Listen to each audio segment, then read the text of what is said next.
So geng, hari ni ada mesin baru mendarat dekat bengkel kita geng. Yang mana nak tahu, nama mesin ni Chassis Inspection Machine ataupun kita panggil Chassis Road Monitoring. Pasal kampung dia mesin goyang kereta. So cara dia, kita mesin tu dia menggoyangkan kereta korang dan kita boleh suspect bunyi terus direct dari atas mesin. Dah on dah. Terkecil.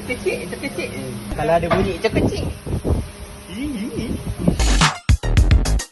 Lepas ni owner boleh terus direct dekat tempat engine bay untuk check sekali bunyi yang ada dekat kereta dia.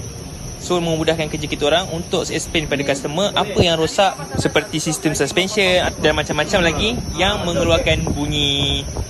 Kita dengar bunyi je lah daripada sini. Okay. Kita tengah jalan, dengar bunyi. Janganlah ketepatan saja. Jadi setting itu susah. Setting abang-abang sini sudah tahu. Alhamdulillah. Settle kerja. Kita nak kena belajar benda ni. So settle lah.